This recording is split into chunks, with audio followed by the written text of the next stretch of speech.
Lakas na naman ng ulan dito sa amin. Yung bagyong Guring pa rin ito eh. Ayan oh. Hindi ako nagkakamali, nasa signal number 1 pa rin kami. Although ang sabi ng Pag-asa, may tendency mag-landfall sa Batanes. So since nasa Cagayan kami, Tuguegarao City in particular, kaya ito, apektado pa rin ng ulan. Yung NDRRMC nga, panay ang text alert dito sa amin at ano, red rainfall warning na raw, which is asahan ng malakas na pag-ulan. Tapos may tendency ng pagbaha at saka mga pagguho ng lupa.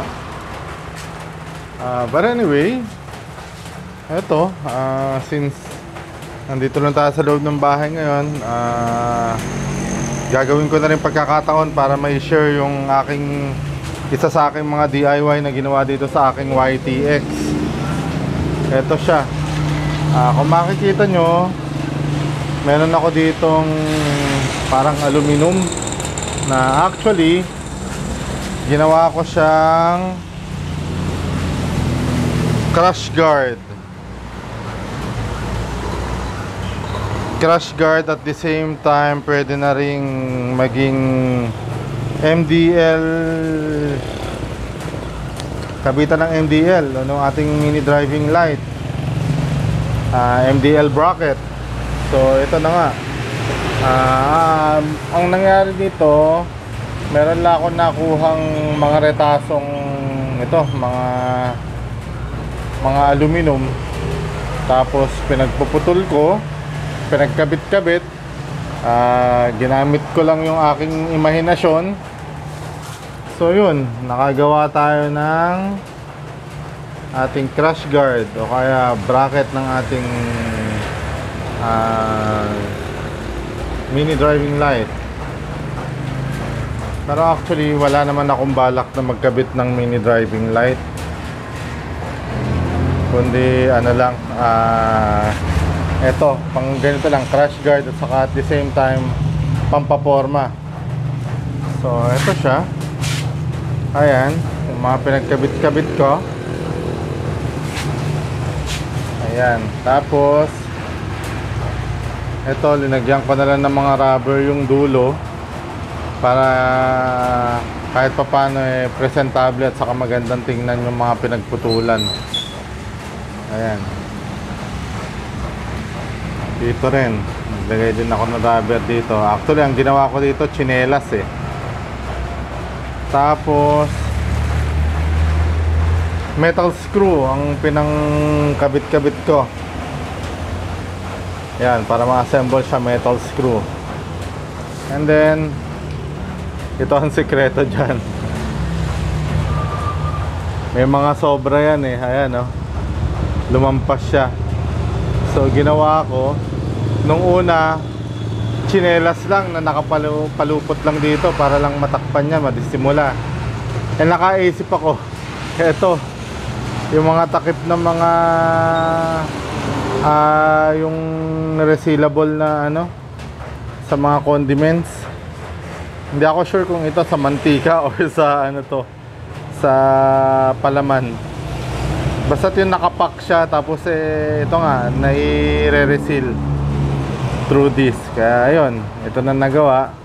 Tapos ayun, yung dating linagay kong rubber, yung ginupit na tsinelas, pinasok ko dyan.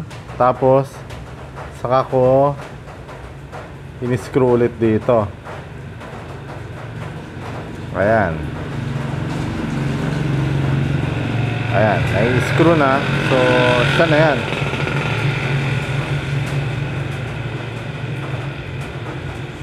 Ayan na. At least mas presentable yung tingnan, di ba? Hindi na siya ganong madumi sa paningin, o kaya parang mahalata mong DIY lang. Ito ngayon ang kinalabasan. So yan na siya. Ayan.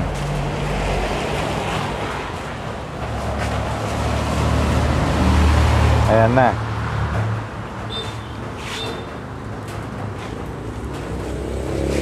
kahit pa paano, maganda naman kinalabasan niya. Naging maporma yung ating YTX. Meron na siyang MDL bracket o kaya itong crash guard. Matibay naman siya, magaan pa, so hindi naman siya alugin. Basta't maganda lang yung pagkakakabit. Ayun, dito ko kinabit sa may butas na to eh. Nakakuha lang ako ng magandang bolt na mahaba na baligtaran ng pagkakabitan ng nuts. So ayun yung kabila.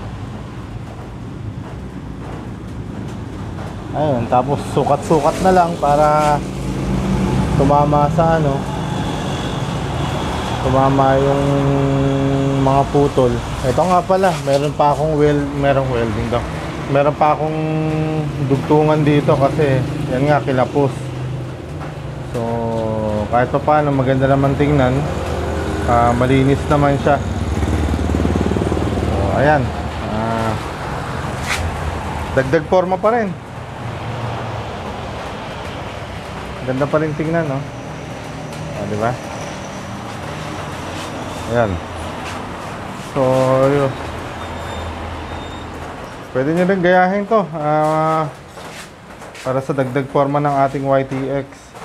It's either kung may makukuha kayong mga ganyang mga aluminum o kaya bakal, tapos pipintahan na lang ng itim para maging maporma. So ayun, nakapag-share na naman ako ng tips na pampaporma sa ating YTX. Maraming salamat ulit sa mga panunood.